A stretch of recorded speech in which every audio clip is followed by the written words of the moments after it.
Yeah, hello everyone. It's a pleasure to be here and thank you for the invitation. So regarding the problem of antimicrobial resistance in livestock, when you look at the recent debate in France, you will see that the representative organizations of the veterinary profession, so the unions or the veterinary order, spend a lot of time to develop the concept of preventive veterinary medicine, so PVM. And for them, it is a kind of veterinary medicine which is in tune with a responsible use of antimicrobials, and they are calling basically for a shift towards PVM. And their general idea is, but I'm going to give you further details afterwards, is twofold. First of all, vets should have a global conception of animal health, which is not only focused on clinics, but also pays attention to biosecurity, hygiene, animal nutrition, husbandry practices, and so on, so that antimicrobials are not the first and only tools of their toolbox. And secondly, and even more importantly, the development of such a professional expertise, so PVM, would be what helps veterinarians to change their business models. In other words, stop making money by selling antibiotics and diversify the services they offer to their clients, as we know that drug sales nowadays constitute the most important part of veterinary incomes. But what I'm going to try to show you today is that this way of framing the problem isn't quite right, because first of all, PVM actually already exists for a very long time, at least in some segments of the profession, which I'm going to focus on in this presentation. And most of all, what enabled actually the development of this PVM is the structuring of the veterinary drug market in a way that makes veterinary practices totally economically dependent on drug sales. So I'm not saying that PVM is not part of the solution to reduce antimicrobial, but we need to probably to address the issue differently, and the right perspective is maybe not to prescribe less in order to sell less, but actually to sell less in order to prescribe less. That's not the presentation with the updates, but whatever. So basically, what is this paper about? So first of all, I would like to understand the role of antibiotics in contemporary French veterinary medicine. So in terms of practice and knowledge, so how and why antibiotics are used and which kind of animal health approaches they rely on. And in terms of veterinary practices business model, that is to say the place antibiotics occupy in the structures of veterinary incomes. And this relationship is what I call the economic structures of professional expertise. So how vets' way of working is rooted and anchored in the structure of the veterinary drug and the veterinary services market. And I think this very challenging issue could be addressed by articulating not two but three kinds of literature. So the sociology of veterinary profession, sociosciences of AMR, and also, of course, anthropology of medicines. So quickly about my field work. This survey is only about a very specific segment of the veterinary profession, those who are called in French the industrialized vets, industrial vets, sorry. That is to say vets who are specialized in pig and poultry intensive farming. And this is a very small number of professionals, between 300 and 400 persons on a total of 6,000 food animal vets and about 18 vets in total. You can see here in the maps below that pig and poultry vets are concentrated in the French far west, where intensive and industrial farming has developed. And of course, these demographics and this spatial distribution characteristics must tell us something on the specificity of their way of working comparing to cattle vets that you can see on the right. But unfortunately, this is a part of the paper I've decided to skip to have more time to focus on what's AMR related. So is that right? Okay. And just quickly, because it's still going to be a bit important, just know that there are historically two kinds of veterinary practices in the pig and poultry sectors in France. Independent vets and vets who were employed by agricultural cooperatives, often working very closely with animal feed industry. And you can see in this picture and the other one that the feed mills, basically the factories where animal feed were produced, are just very close to the veterinary practices. So if you have listened to class carefully this morning, that should remind you something about growth promoters. But that's another story. But you can still see here how it's rooted in the history of the materiality of the veterinaries, the vet services market. So coming back to what I was saying in introduction, how come that AMR debates in France massively ended up with this concept of PVM? In the end of the 2000s, the AMR problem re-emerged and was mostly framed by a coalition of human health actors, doctors, pharmacists, and health administration, basically. And they were framing it in a way that the veterinary profession was considered as mainly, not to say entirely, responsible for the overuse of antimicrobials in livestock. And according to them, the reason of that was that they called the professional conflict of interest of the veterinary profession. Indeed, French vets, like in many other countries, are not only prescribing medicines, but they are also allowed to sell them. And regarding the structure of the veterinary drug markets, first of all, antibiotics are sold by vets, while, for example, vaccines are mostly sold by the cooperatives. And a very important part of veterinary incomes come from antibiotic sales.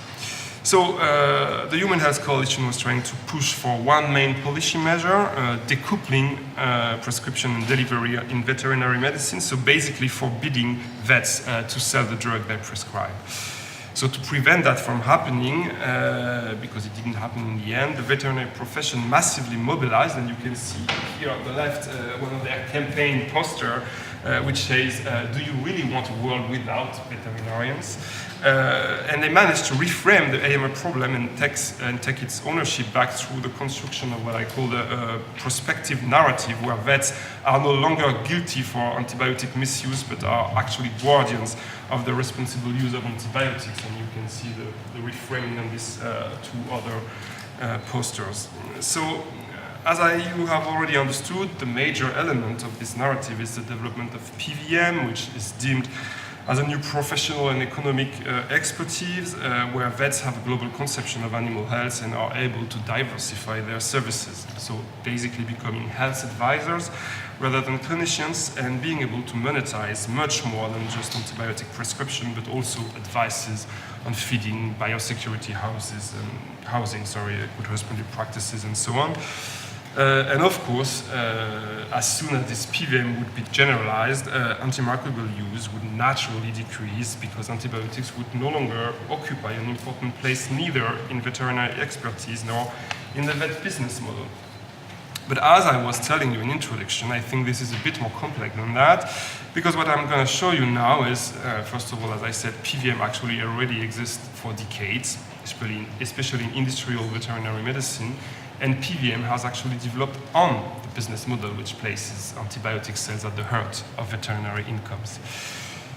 So first of all, forms of PVM, even though it wasn't called like that, developed in France at least from the mid-70s onward in the pig and poultry sectors, and this process was intimately related to the industrialization and intensification of livestock farming. So you have to try to move mentally in the past to really picture what it was to be a vet and farmer at that time. In terms of health management, the intensification introduced a lot of new challenges, because the new husbandry practices, such as increase of herd size, confinement of animals, and so on, were actually causing a whole new range of health issues that neither traditional vets nor farmers really knew about at that time. Not mentioning the fact that the vets from that time, they knew cattle, they knew horses, but they never really learned to take care of a pig or a chicken. So as I said, developing veterinary medicine specialized in this kind of animals and this kind of production system was quite of a challenge, but also, of course, a very promising market. And there is a generation of pioneering vets who decided to embark on the adventure. As far as I know, we're talking here about a dozen of people in the mid-70s, and probably about 25, 30 people 10, 15 years later. And this is actually the vets that I'm currently trying to track down and interview. So what they're saying is actually really fascinating, and fortunately I'm going to be very quick on that, but two things I think are very important. First of all, most of them were manufacturing their own medicines at that time because there was very few pharmaceuticals available for this kind of animal production. So they weren't ordering manufactured drugs from the pharmaceutical industry, but they were ordering like raw materials from which they were producing adapted medicines for their clients. So you can really already imagine the very important space they were starting to occupy in the veterinary drug value chain by doing that, in between the industry and the farms. And secondly, they were in the same time trying to diversify their expertise, because farmers didn't need just drugs actually, but also a lot of other services which weren't provided at that time, neither by traditional vets nor by agricultural cooperatives, so bacteriological analysis, technical advice, and so on. And in the end, what these vets were doing, and actually what they are still doing now, perfectly corresponds to what the profession is now calling PVM. And even though one pretends to have forgotten or not to see this history, it is actually still visible in the AMR debate if you know where to look at. And for example, here in this poster on the right, which is totally inspired by one of the major concepts of the 70s, 80s peak veterinarian, which was called the global health hexagon, where animal health is conceived as the result of 6 variables, such as feeding, housing, good reproductive practices, and so on. So, yeah, PVM has really a longer and deeper history than what one tried to tell now. So I'm coming to my second and most important question, I think, is on which business model or economic structures this preventive approach, this transversal expertise has been actually built. And my answer on a model which places drug sales at the heart of veterinary incomes. But how did that happen? How did we double, if not triple, the share of veterinary incomes that come from drug sales in about 30 years, and which was of course correlated with the massive use of antimicrobials? So the answer is quite simple and is a classic case in agricultural economy. The sales of inputs found advice. In the case of industrial vets, the 80s and 90s context favored the emergence of a strong competition between practices seeking to capture the growing clientele of poultry and pig farmers, and consequently pharmaceuticals, which were the only product on which veterinarians have a total monopoly on prescribing, so therefore on advice, and a relative monopoly on sales and on delivery, so therefore on sales, became the main means of ensuring clients' loyalty. And from that time, the veterinary drug market has just been developing into a captive market where drug sales have become the only monetized exchange between veterinarians and farmers, funding all the services actually offered by the vets to their clients. And this is precisely by providing this whole range of free of charge services that this new generation of pioneering vets has been able to disqualify its competitor.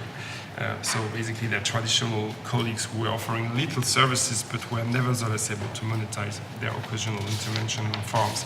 And so you can see that on this interview, which I'm not going to read entirely because I'm lacking of time, but just the beginning. It's from a retired vet who was employed by a pig cooperative from the late 70s to recently, and he explained that crystal clear. Even the independent vets, most of the time, they did not charge for their visit. Their visit was paid through drug sales. In fact, most farmers were smart enough to understand that. And if they were satisfied with the services of a veterinarian or a veterinary practice, they would buy drugs to pay them indirectly, even if there were prices different. I think it was working like that. You do me a favor, I need you, you treat, you prevent, we work together, and in the end I buy drugs. It was indirect payment. So, yeah, I think it's just last slide. So knowing that, and coming back to our current AMR problem, how could vets actually become antibiotic guardians? And you probably have noticed that I intentionally used the logo of the British AMR policy to highlight the fact that possibly what I'm talking about is not just an issue in France, but also in other countries. But the thing I would like just to finish to insist on is that regardless of the official and public discourses of the professional representatives about PVM and responsible use of antibiotics, veterinary practitioners are actually perfectly aware that the biggest challenge they have to face nowadays is not to diversify their expertise and services, but to monetize it differently. and are already trying to implement various strategies to try to become less dependent on drug sales, such as the one you see there, and which I'm not going to develop. But just to briefly conclude, one of the last things I think is, according to me, very important to address the challenging issue of reducing antibiotic use is, of course, the development of social sciences of AMR, which I hope this talk, trying to reflect on what I call the economic structure of professional expertise, has contributed to. Thank you very much.